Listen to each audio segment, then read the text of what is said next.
ओम शांति। 27 अक्टूबर 2022 के ईश्वरीय महावाक्य सुनते हैं। आज बाबा कहते हैं, मीठे बच्चे, तुम्हें इस पतित दुनिया से अपना बुद्धि योग निकाल बेहद का सन्यासी बनना है। सन्यासी माना पूरे पवित्र और पक्के योगी। पूरे पवित्र और पक्के योगी। आज का प्रश्न है, कौन सी अवस्था आते ही माया के तूफान समाप्त हो जाते हैं? उत्तर है, जब मेरा पति, मेरा बच्चा, इस मेरे से जब बुद्धि योग टूट जाता है। मेरा तो एक शिव बाबा, दूसरा न कोई, यह बुद्धि में पक्का होगा। एक बाप से ही पूरा बुद्धि योग लगा होगा, तब माया के तूफान समाप्त हो जाएंगे। जब तक मेरा पति, ये मेरा है, मेरा जब तक लगा रहेगा, तब तक उसमें दूसरा घुसा रहेगा।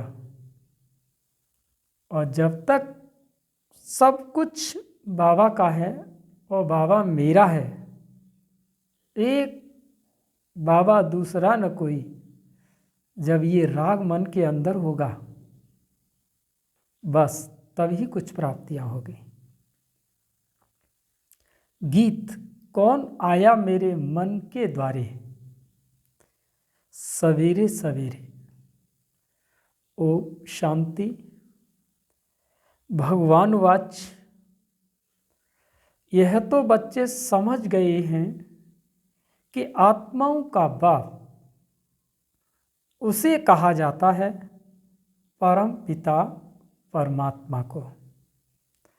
बाप खुद समझाते हैं, मेरा कोई आकार में रूप बड़ा नहीं है। जैसे आत्मा के लिए कहते हैं स्टार है और भ्रकुटी के बीच में रहती है, वैसे मैं भी परम आत्मा हूं।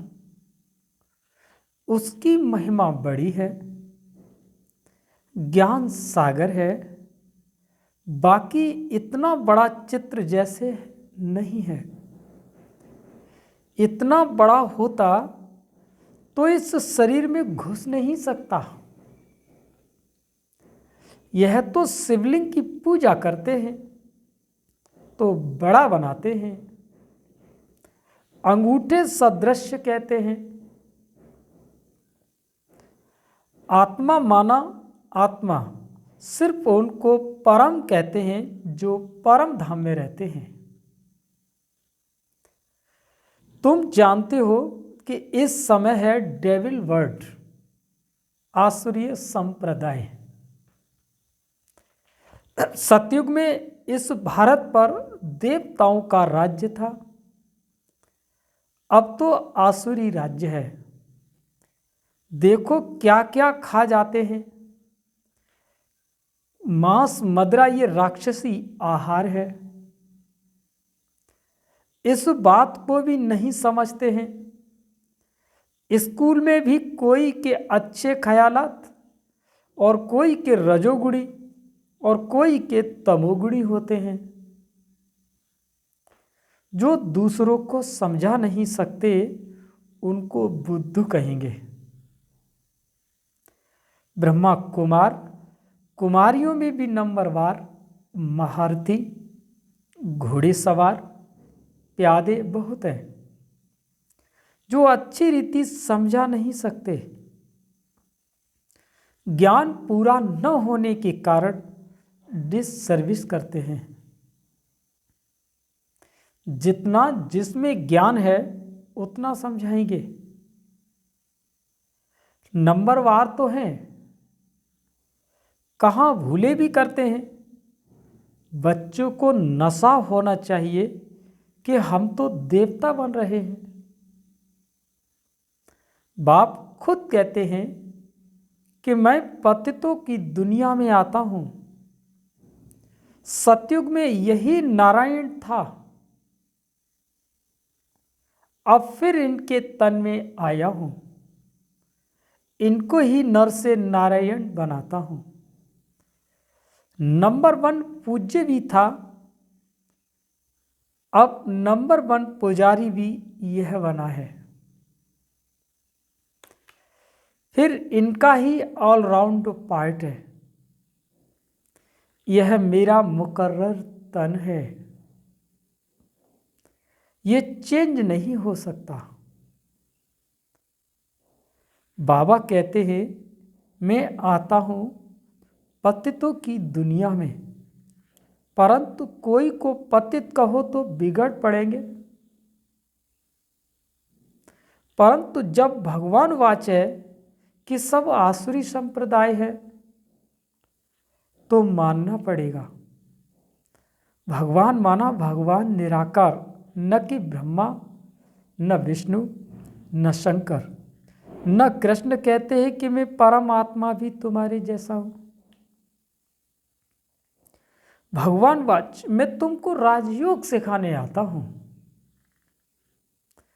योग की कितनी महिमा है, बहुत योग आश्रम खुले हैं, उनमें हठ योग आदि सिखलाते हैं, परंतु तुम योग बल से सारे विश्व को स्वर्ग बनाते हो,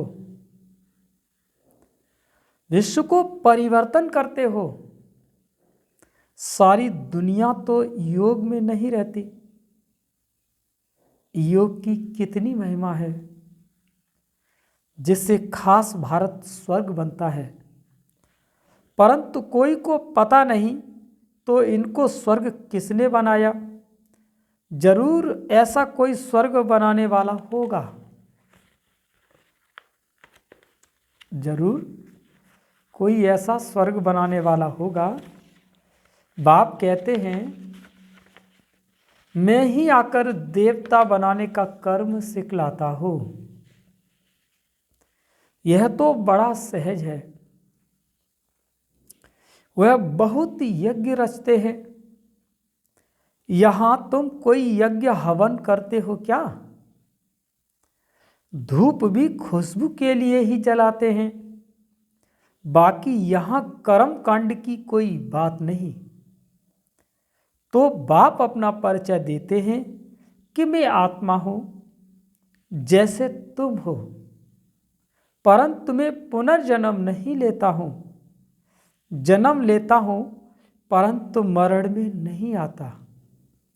मेरी जयंती मनाते हैं, मैं इस तन में पढ़ाने के लिए आता जाता रहता हूं, तो इसको मृत्यु नहीं कहेंगे। मैं आता हूं देवता बनाने। अब जो आकर पढ़ेंगे, पढ़ेंगे भी वही जिन्होंने कल्प पहले पढ़ा होगा। बहुत काल से बिछड़े हुए वही सिकी लदे बच्चे हैं, दूसरे थोड़े ही 84 जन्मों में आते हैं। हम ही सारा 84 का चक्र लगाते हैं।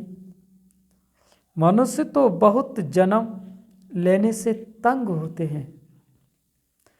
तुमको कहेंगे कि हम 84 के चक्र में नहीं आने चाहते हैं, परंतु हम कितने पहलवान हैं जो और ही खुश होते हैं। हम इस 84 के चक्र को याद करते करते चक्रवर्ती राजा बन जाते हैं। उन्हों के झंडे में भी चक्र है, फिर उन्होंने चरखा बना दिया है। उनके सामने तुम्हारा कोट ऑफ आर्म्स ठीक है, ऊपर में शिव बाबा, नीचे त्रिमूर्ति, और चक्र बिल्कुल ठीक लगा है। ये तुम्हारा शिव का झंडा बिल्कुल ठीक है। तुमको समझाया है कि सन्यास 2 प्रकार का है। एक है निवृत्ति मार्ग का सन्यास, जो जंगल में जाते हैं, वो है हाफ सन्यास। तुम्हारा है फुल सन्यास। किसका? सारी आसुरी दुनिया का संन्यास करते हो कि मेरा पति, मेरा बच्चा, मेरा गुरु, उन सब मेरे मेरे से बुद्धि योग तोड़ते हो। मेरा तो एक शिव बाबा, दूसरा ना कोई। जब तक ये अवस्था नहीं आएगी तब तक तूफान आते रहेंगे, झोंके खाते रहेंगे। बाप सारी आसुरी दुनिया का संन्यास कराते हैं क्योंकि ये सब भस्म होना है। वो ऐसे नहीं कहते सब भस्म होना है। तुम रहते संबंधियों के बीच में हो, परंतु उनको देखते बुद्धि वहां लगी हुई है। मेरा कुछ है नहीं तो काम क्रोध किससे होगा? ये युक्ति बहुत अच्छी है, परंतु जब बुद्धि में बैठे, इसको राजयोग कहा जाता है। तुम योग लगाते हो, राजाई लेते हो, वो है हठ योग। यह गुहे पॉइंट्स हैं। योगी तो दुनिया में बहुत हैं, परंतु बाबा कहते हैं एक का भी मेरे से योग नहीं है। मेरे बदले मेरे निवास स्थान ब्रह्म तत्व से योग है। जैसे भारतवासी अपने निवास स्थान हिंदुस्तान को अपना धर्म समझ बैठे हैं, वैसे वह भी अपने को ब्रह्म का बच्चा समझते हैं। बच्चे भी नहीं कहते, बच्चा कहें तो फिर वर्षा चाहिए। वह तो कहते हैं कि तत्व में लीन होंगे। बाबा को तो अनुभव है, बहुत सन्यासियों गुरुओं से अनुभव किया। अर्जुन को भी दिखाते हैं बहुत गुरु थे। तुम सब अर्जुन हो। इस समय सारी दुनिया पर रावण का राज्य है। सारी दुनिया लंका है। एक सीलोन का बेट दीप लंका नहीं, वो हद की लंका है, परंतु बेहद की लंका तो सारी दुनिया है। अब सारी दुनिया पर रावण का राज्य है। राम के राज्य में इतने मनुष्य नहीं थे। जब राम राज्य है तो वहां रावण राज्य नहीं। कहाँ चला जाता है? नीचे पाताल में चला जाता है। फिर रावण राज्य आता है तो राम राज्य नीचे चला जाता है। ये ड्रामा है ना। जब चक्र फिरता है तब सतयुग ऊपर आ जाता है। द्वापर कलयुग नीचे चला जाएगा तो सतयुग त्रेता नीचे से ऊपर आ जाएगा। है चक्र की बात। उन्होंने ऐसे लिख दिया है, बाकी कोई सागर में नहीं चला जाता, वह सागर से निकल नहीं आता। बाप कहते हैं, समझाते हैं, ये बड़ी गुह्य समझने की बातें हैं। इसमें पवित्रता है फर्स्ट, और योग पक्का चाहिए। इसको कहा जाता है कंप्लीट संन्यास। इस दुनिया से बुद्धि योग खल्लास। ये बातें तुम्हारे में भी कोई समझते होंगे। सब समझे तो ज्ञान गंगा बन जाए, छोटी नदी बने, कैनाल्स बने, अच्छा टुपका बन घर में सुनाए तो भी समझे कि सब कुछ समझा है, परंतु घर में भी नहीं बता सकते। बाप कहते हैं कि मैं कैसा भी गरीब हूं,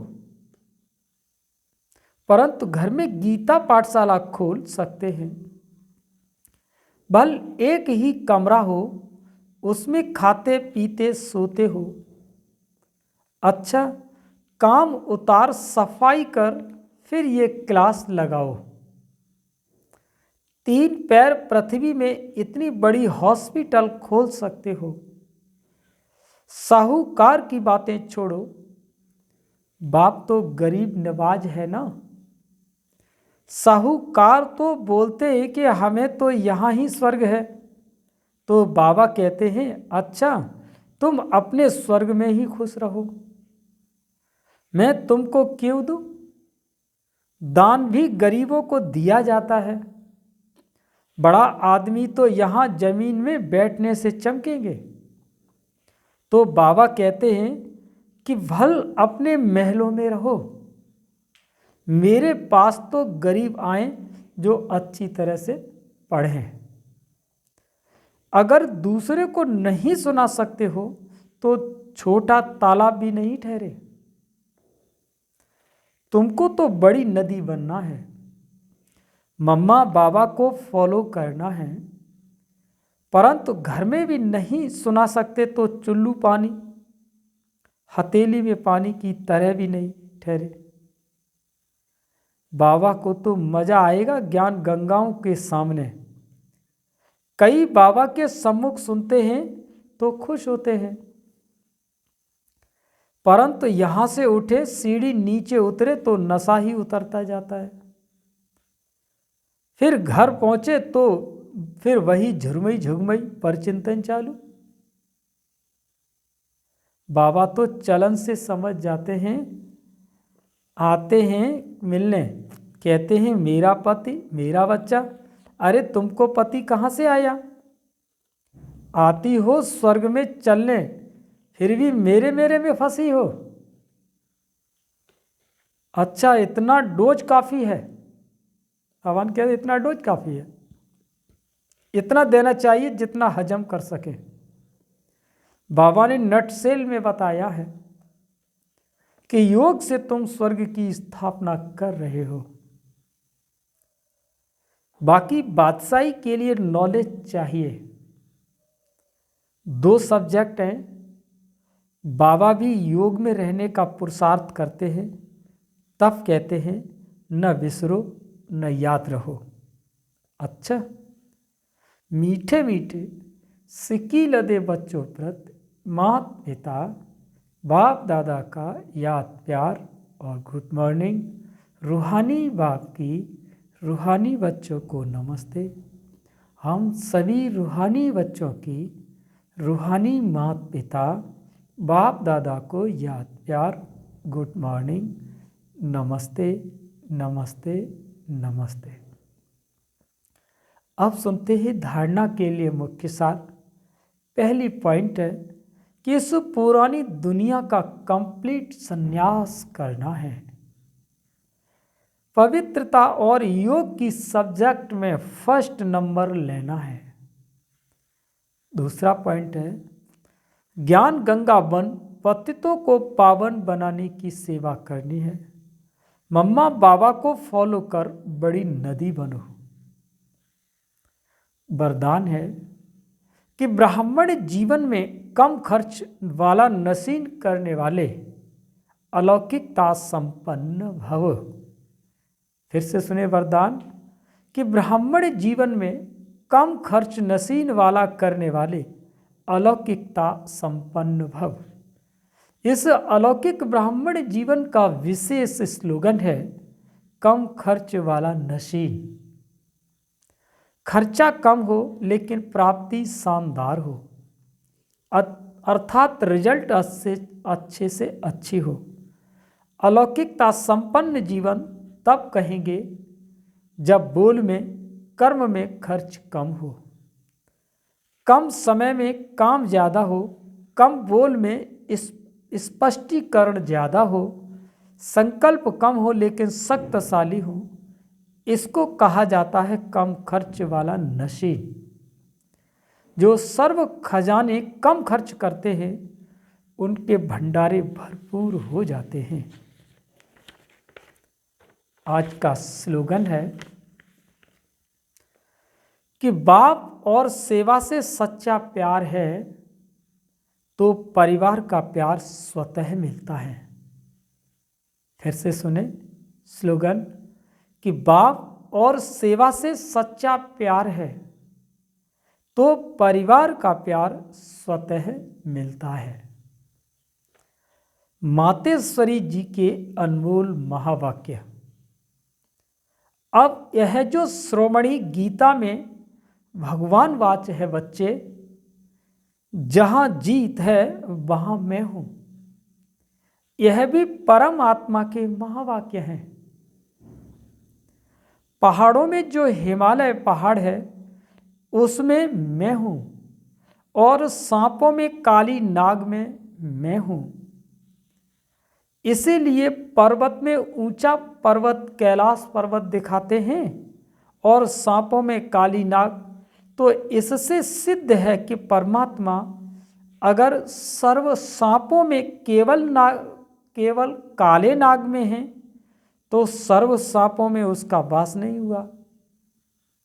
अगर परमात्मा ऊंचे से ऊंचे पहाड़ों में है, गोया नीचे पहाड़ों में नहीं है।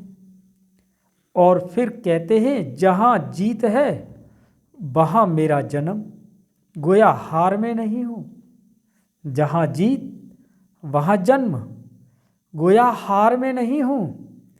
अब ये बातें सिद्ध करती हैं कि परमात्मा सर्वव्यापी नहीं है। एक तरफ ऐसे भी कहते हैं और दूसरे तरफ ऐसे भी कहते हैं कि परमात्मा अनेक रूप में आते हैं। जैसे परमात्मा को 24 अवतारों में दिखाया है। कहते हैं कच्छ मच्छ आदि सब रूप परमात्मा के हैं। अब यह उन्हों को मिथ्या ज्ञान, ऐसे ही परमात्मा को सर्वत्र समझ बैठे हैं, जबकि इस समय कलयुग में सर्वत्र माया ही व्यापक है। तो फिर परमात्मा व्यापक कैसे ठहरा? गीता में भी कहते हैं कि फिर मैं माया में व्यापक नहीं हूं। इससे सिद्ध है कि परमात्मा सर्वत्र नहीं है। कहावत है जैसे कि खुशबू में आप चल रहे तो कहीं खुशबू है तो कहीं दुर्गंध है। मैं इसी तरह से हूं, लेकिन बाकी बीच में किस तरह से हैं आप? तो वही बात यहां कि परमात्मा फिर सर्वत्र नहीं है। दूसरा पॉइंट है कि अब यह तो जानते हैं कि जब हम निराकारी दुनिया कहते हैं तो निराकार का अर्थ यह नहीं कि उनका कोई आकार नहीं है। जैसे हम निराकारी दुनिया कहते हैं तो इसका मतलब है जरूर कोई दुनिया है,